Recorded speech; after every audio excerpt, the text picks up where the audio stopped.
Lesson 2, find the heart of it. How to uncover the thread that ties your whole story together. Welcome back.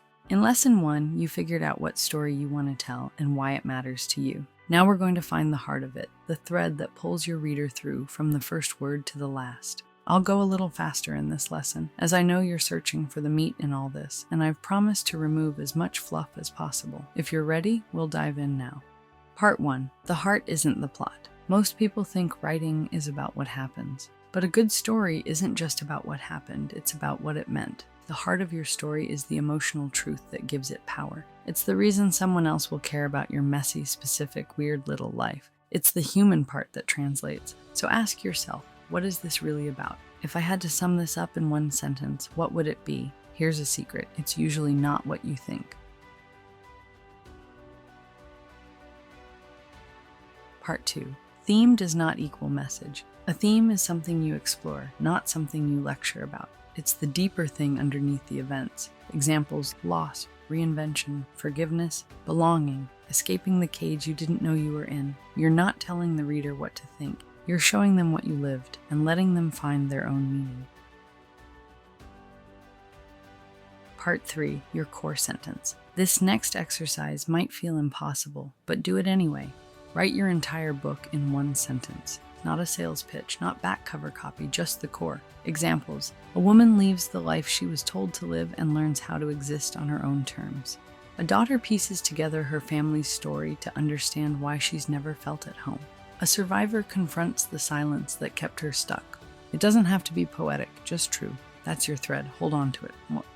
Part 4. Assignment, one sentence story. Write this sentence: this is a story about and then dig deeper. Ask, what's the emotional arc? What changed for me by the end? Why should anyone care?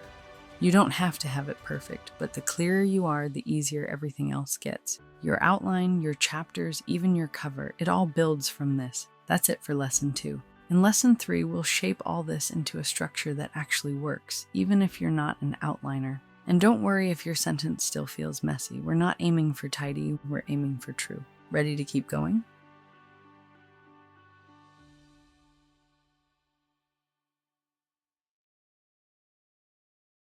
Welcome to Lesson 3. So far, you've figured out what story you want to tell and what's at the heart of it. Now, we're going to give that story a shape, a structure you can write into, not get trapped by. No rigid formulas, no index card obsession, just something that'll keep you from getting lost halfway through. Part 1. You don't need to be an outliner. Some writers thrive with outlines, others stare at them until their soul leaves their body. Here's the truth: you don't need to know everything to get started, but you do need a general path, a few key turning points, and a sense of what you're building toward. And think of it like a road trip. You don't need to know where every gas station is. You just need a map and a direction. Part 2. Choose your structure style. There are 3 main structures that work well for personal stories. First, chronological. Start at the beginning, move forward. This is the easiest to follow. 2. Braided. Braided style is 2 timelines or themes that weave together: past, present, grief, healing, etc. 3. Snapshot. That's a series of moments, each standing on its own but adding up to a bigger picture. You don't have to commit today. Just pick what feels right to you. If you're overwhelmed, start with chronological. It's not basic, it's classic. Part 3. Anchor points equals lifelines. Even the loosest story needs anchor points, moments that matter. Write these down. Where does your story begin? Scene or situation? What's the midpoint shift or revelation? How does it end, or what will leave the reader satisfied? You can add more later. For now, this is enough to start writing with direction.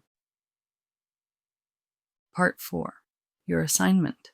Choose and sketch. Choose one: chronological, braided, or snapshot. Write down 3 to 5 key moments you know you want to include. Rough out the order they might come in. No formatting, no fancy software. Just you, a pen, and a list of scenes that matter. We'll figure out the rest as we go. That's it for Lesson 3. In Lesson 4, we'll get into actually writing the thing, with techniques to beat resistance and keep the words flowing. So don't worry if your outline is a mess. It's not a contract, it's a tool. And if it helps you get moving, it's doing its job. Let's write a book, your way.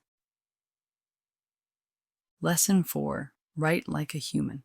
How to actually write the damn thing, even if you're tired, distracted, or doubting yourself. Welcome to Lesson 4. You've got your story idea. You found the heart of it. You even sketched out a structure. Now it's time to actually write. And let's be honest, this is where most people quit, because it's not glamorous. It's not a TikTok montage of coffee and candlelight. It's work, messy, beautiful, personal work. But here's the truth. You don't need to be perfect. You just need to keep going. Part 1. Kill the perfectionist. If you sit down trying to write a masterpiece, you'll get nothing done. If you sit down to write a draft, you'll actually write. Think of your first draft as a pile of clay. It's not pretty, but it's real, and you can shape it later. Let it be messy. Let it ramble. Let it contradict itself. Perfection is for editing. Right now, you're just getting the story out of your body and onto the page. Part 2. How to write when you're tired or busy. You don't need 3 hours a day or a cabin in the woods. You need a 20-minute chunk, a quiet corner, or noise-canceling headphones. A commitment to start, not finish. Set a timer. Write badly on purpose. Trick yourself if you have to. And don't wait to feel inspired. Start writing and inspiration will catch up. Part 3. Resistance is part of the process. You're going to hit walls. That doesn't mean you're doing it wrong. It means you're a writer. When you hit resistance, lower the bar, write one sentence, change location. New energy helps. Read the last good thing you wrote. Or, this one's powerful, write a letter to your reader. Tell them why this story matters. Remind yourself why you're the one writing it. Part 4. Assignment. Commit to 7 days. For the next 7 days, write for any amount of time. Seriously, 5 minutes counts. The point is to show up even when it's hard. You don't need a streak, you need a rhythm. And if life happens and you miss a day, forgive yourself and keep going. This is about momentum, not martyrdom. That's it for Lesson 4. In Lesson 5, we'll tackle editing without turning your voice into oatmeal. You'll learn how to revise without losing the raw truth you just fought to put on the page. But for now, go write like a human, flawed, brilliant, inconsistent, and real. Lesson 5. Script. Polish your script without losing your voice. How to edit your book without sanding off the parts that make it matter. Welcome to Lesson 5. You've done something most people never do. You started writing your book. And not just any book, your story, your voice, your truth. Now let's talk about what comes next, editing. Editing gets a bad rap. People think it means killing your creativity, fixing grammar, or making everything sound professional. But here's the real deal. Editing is where your book becomes itself. Part 1. Self-editing that doesn't kill your soul. When it's time to revise, start by putting on a different hat. You're not the writer now, you're the reader. So read your draft out loud. Seriously. This is magic for catching awkward spots. Then ask yourself, where do I lose interest? Where do I repeat myself? Where do I go too far or not far enough? Don't fix everything at once. Go in layers. Part 2. There are 3 layers of editing. Think of editing like cleaning a room. You do it in passes. First is the structural pass. Does the story flow? Are the scenes in the right order? Is the heart still clear? Next is content pass. Think about these things during this segment. Are you going deep enough? Can you cut the filler? Is your voice consistent? Last is the polish pass. Here's what you will think about. Typos, grammar, formatting, overused words, dialogue tags, he said, she said stuff. Do these in order, or at least in chunks. Remember, don't burn out trying to do it all at once. Part 3. Beta readers are gold. Once you've done your pass, let someone read it. Not a grammar cop, not someone who wrote a screenplay once. Someone who reads books like yours. Give them guidance. What parts felt strongest? Where did you get lost? What didn't feel honest? You don't need to take every note. Their words don't need to become yours. But if 3 people say the same thing, pay attention. Part 4. Here's your assignment. Go back to something you've written, just a few pages. Read it like it's not yours. Ask, would I keep reading this? Then do one small fix, a scene shift, a line cut, a rewrite that feels good. That's editing. That's real. That's how books get finished. That's it for Lesson 5. Next up, we talk about what to do with this thing once it's done, how to sell it, publish it, and share it without selling your soul. But for now, pat yourself on the back. You're no longer someone who wants to write a book. You're someone who's doing it. And that voice you're worried about keeping, it's already on the page. Great job. I'll see you in the next and final lesson, making it sellable. Lesson 6. Make it sellable without selling out. How to share your book with the world without becoming someone you hate. Welcome to the final lesson. You've done something most people never will. You started a book, kept going, and now you've got something real in your hands. Now what? let's talk about how to make your book sellable, not just marketable, but actually resonant, shareable, and worth paying for. No sleazy tactics, no fake urgency, just the truth. Part 1. What makes a book sellable?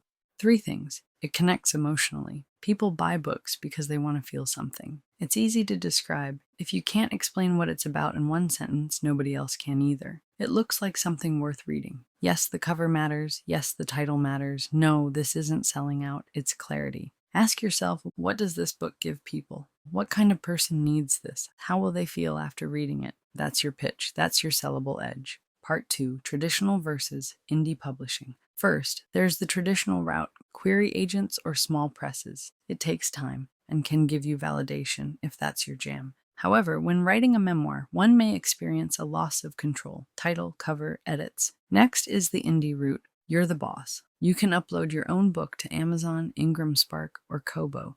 Minimal costs, if any, upfront. More work or more freedom. Neither is wrong. Just pick what fits your vision and energy level. Part 3. Get the essentials right. If you're self-publishing, don't skip these. Make the title clear, memorable, emotionally relevant. Use a subtitle. Tell them what the book does, offers. Make sure the cover is clean, legible, genre appropriate. And don't forget to add a book description. The hook. Use the same emotional truth from lesson 2.